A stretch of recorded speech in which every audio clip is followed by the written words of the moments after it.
Bonjour, nous allons parler d'un thème qui intéresse très légitimement les architectes, ce sont nos honoraires.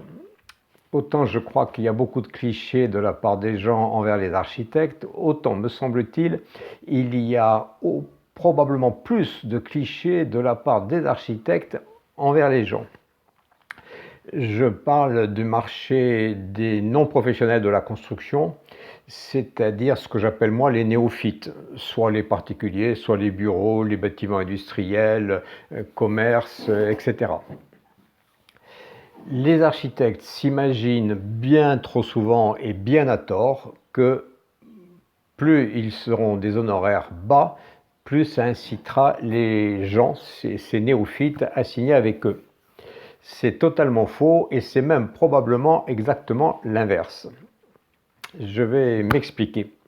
Nous-mêmes, nous raisonnons toujours de façon globale quand nous faisons un achat.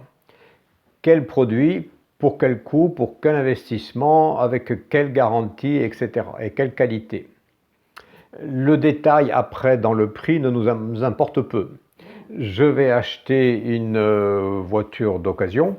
On me propose un modèle qui me plaît, le prix m'a l'air très correct, j'ai envie de l'acheter, mais avant, je ne vais pas demander au vendeur quelle est sa marge, combien il gagne dessus.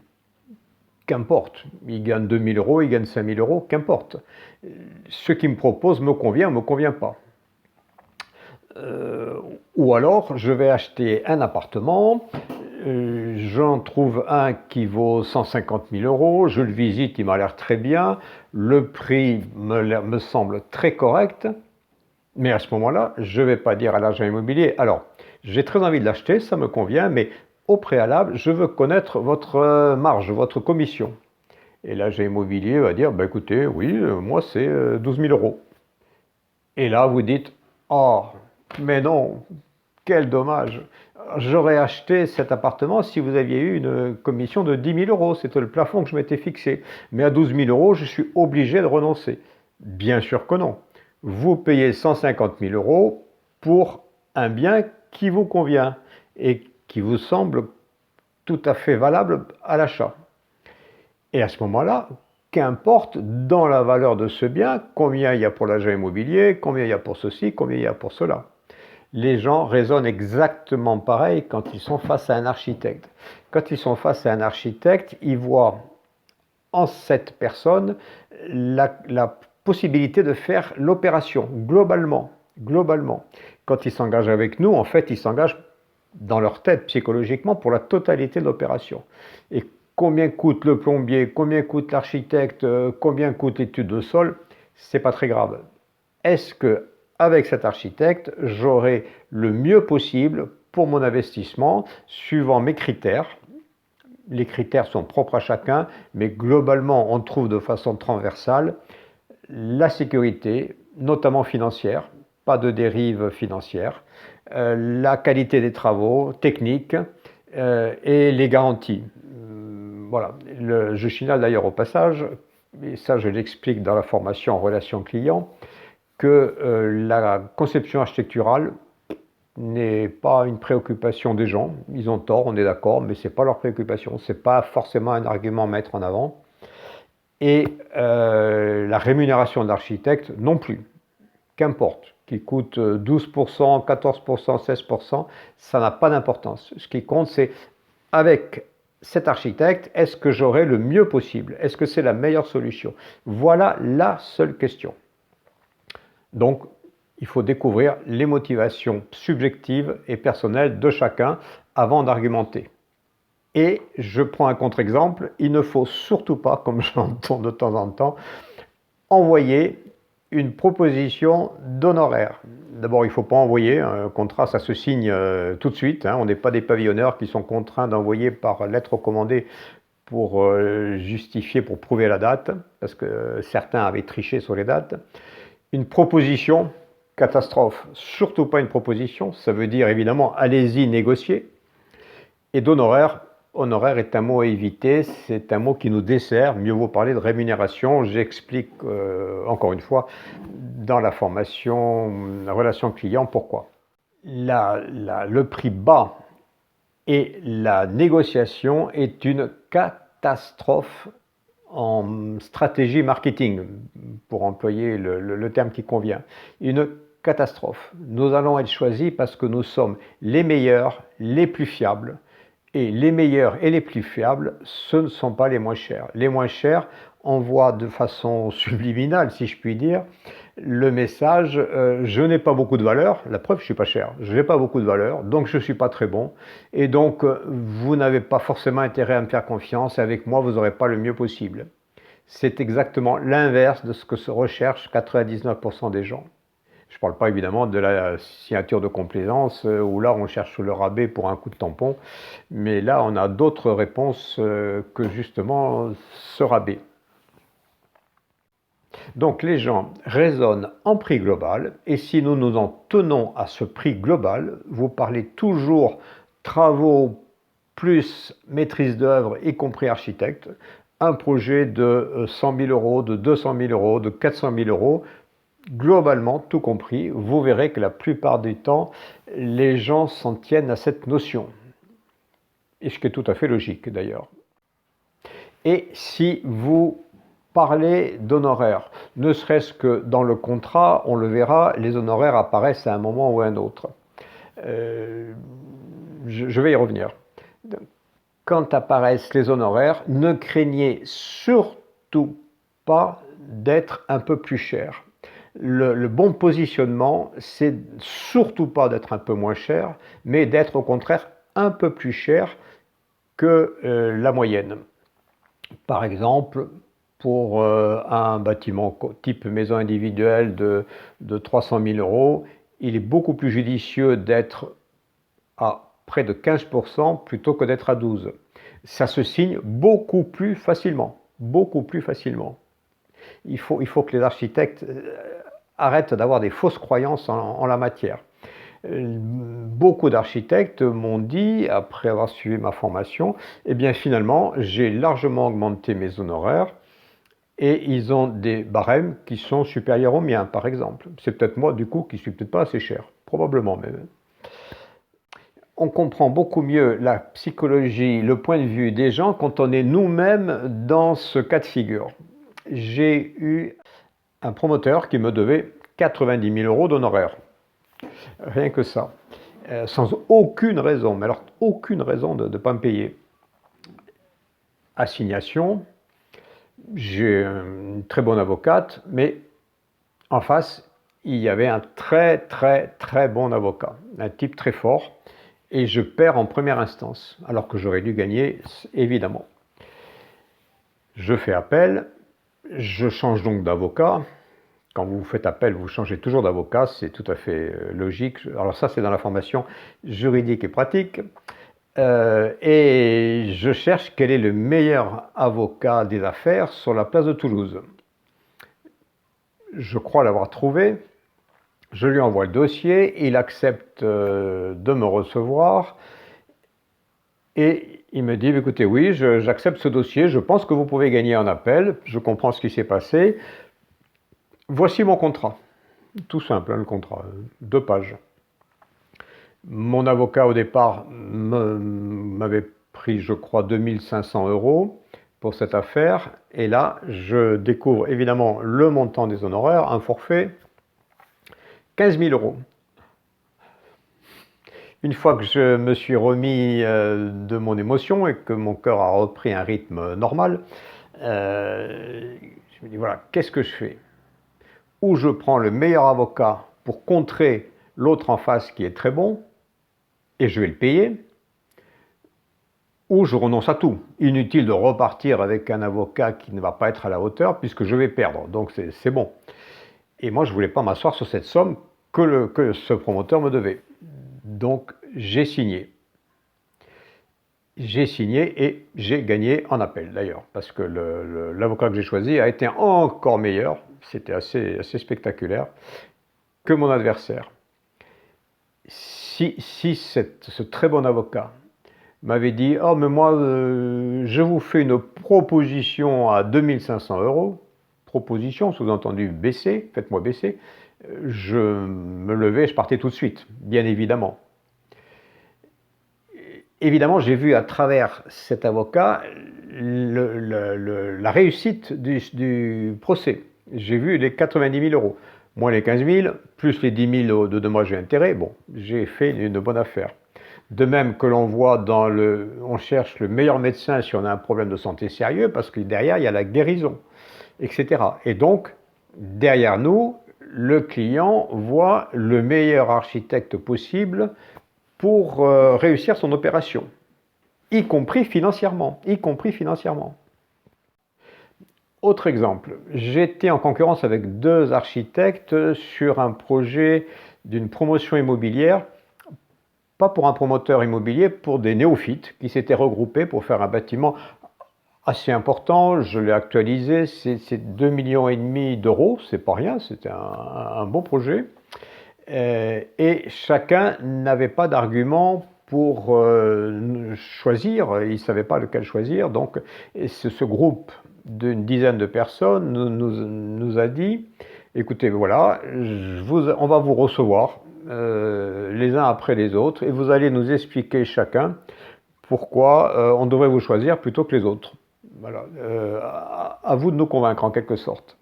Alors j'ai eu de la chance, je suis passé en dernier. Et le jour où c'était moi qui devais parler, tout de suite, avant que je commence à argumenter ce que j'avais imaginé de dire, il y en a un qui me dit dans le groupe, ah, monsieur Espagno, avant que vous commenciez, je tiens à vous dire que votre confrère, un tel qu'on a vu hier, nous a dit, oh ben moi, vous voyez Espagno demain, eh bien écoutez, quel que soit le prix des honoraires qu'il vous annonce, moi je vous fais, allez, 50%, 2 fois moins cher. Bon, c'est un type horrible qui taxe les entreprises, enfin c'est vraiment épouvantable. Et là, j'ai pensé, ça y est, j'ai gagné, ça ne peut plus être que moi. C'est évident, je n'ai plus de soucis à me faire. Quelle est la mentalité des 8 ou 10 personnes que j'ai en face de moi? Ils recherchent quel est le meilleur architecte, quel est celui qui a le plus de valeur. Et c'est pas moi qui le dis, c'est cet idiot qui était venu avant moi qui a dit, eh bien je vous informe que Espagno a 2 fois plus de valeur que moi.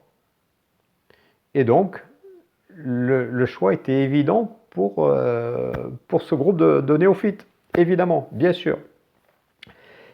J'ai tout simplement répondu, mais on ne me choisit pas parce que je suis le moins cher. Grand silence, ils se sont tous regardés, et il y en a un qui a dit, eh bien je crois qu'on a trouvé notre architecte.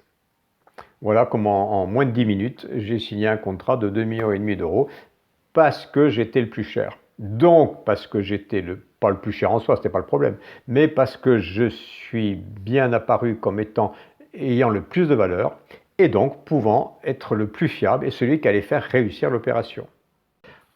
On voit dans la formation relation client, donc le contrat d'architecte, c'est un contrat spécifique que j'ai mis au point depuis pas mal de temps pour les clients néophytes, c'est-à-dire je signale l'essentiel de tout ce qui se construit, les 2/3 de tout ce qui se construit. Et il y a une page sur notre rémunération, entre nous on peut dire honoraire.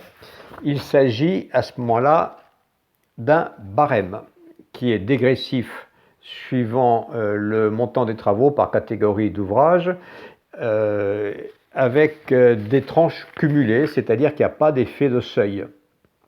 J'explique en détail tout ça. Le principe est qu'on mentionne le budget global de l'opération. Global, ça veut dire architecte, entreprise, maîtrise d'œuvre, l'étude de sol, etc. à l'opération, et je crée le projet en tenant compte de ça. Il n'y a pas de programme contractuel. Je pourrais faire d'ailleurs une vidéo là-dessus, c'est un point essentiel. Le programme et le budget contractuel, les deux liés, est un piège dont on ne peut pas se sortir pour un architecte. Et donc, on voit dans cette formation le détail de la rémunération. C'est un barème, donc ce sont des pourcentages et non pas un chiffre à l'euro près. Il y a les ordres de grandeur, il n'y a aucun piège pour le client, il y a les ordres de grandeur, mais le chiffre lui-même n'est pas mentionné. Pourquoi? Ben, tout simplement parce qu'un barème, ça ne se discute pas, alors qu'un chiffre, ça peut se négocier, ça peut être tenté. Surtout si, avec un peu de malchance, on arrive à 31 000. Ah oui, quand même, 31 000, oh ben, on pourrait arrondir à 30 000, non? Alors que si on arrivait à 29 000, je doute fort que le client nous dise dans l'euphorie, oh allez, on va y aller, puis mettez 30 000 tant qu'on y est, c'est super. Voilà, pour le survol des honoraires. Nous voyons tout ça en détail dans la formation Relations clients, qui fait partie de la trilogie que j'appelle la maîtrise d'œuvre inversée. Relations clients, juridique et pratique, et technique. En attendant d'autres volets que je suis en train de préparer. Vous trouverez sur mon site la programmation de ces formations. Et si vous voulez être au courant des nouvelles petites vidéos que je vais faire probablement régulièrement, je vous propose de vous inscrire à ma chaîne. En suivant cette vidéo, vous allez avoir le détail comment faire pour s'inscrire à mes formations. Au plaisir de vous y voir. Pour s'inscrire, on va sur le site www.espagno-formation au pluriel.com. On arrive sur cette page. Vous pouvez regarder les témoignages et les petites vidéos. Ce n'est pas interdit. On descend. Là, je présente le contenu des 3 sessions et les 3 programmes, chacun pour une session. Vous choisissez la formation qui vous intéresse, par exemple, relation client. Vous cliquez et vous avez le programme. Il vous servira pour joindre à votre dossier de demande de prise en charge, par exemple, par le FIFPL.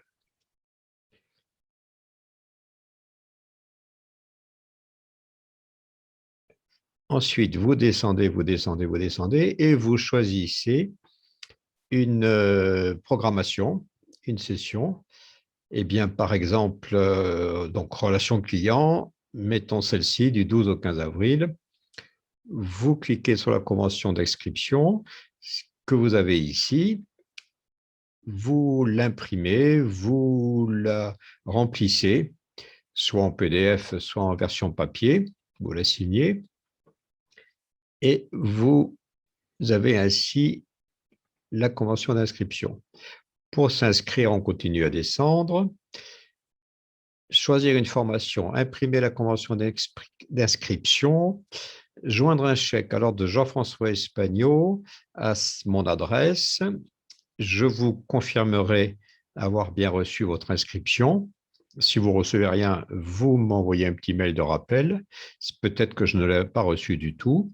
Et vous avez avec la convention d'inscription et le programme de quoi constituer votre dossier de prise en charge, soit le FIFPL, soit l'OPCA. Pour le FIFPL, j'ai fait ici un petit guide qui vous permettra de, pas à pas, tout simplement, si c'est la première fois que vous faites le dossier, de vous y retrouver.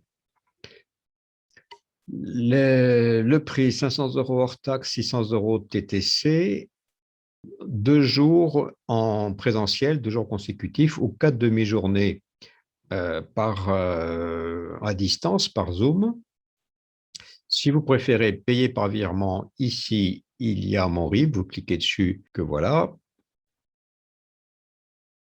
Les chèques ne sont pas encaissés avant la formation et important, en cas de difficulté de trésorerie, ce qui arrive dans ce métier d'architecte où on a des rentrées d'argent très, très irrégulières, vous pouvez demander de différer l'encaissement du chèque en attente du remboursement par votre organisme financeur limité à 3 mois.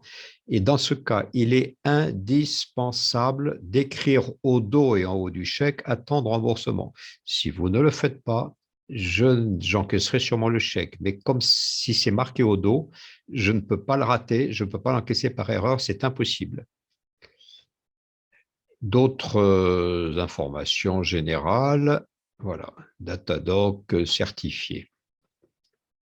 Voilà comment ça se passe.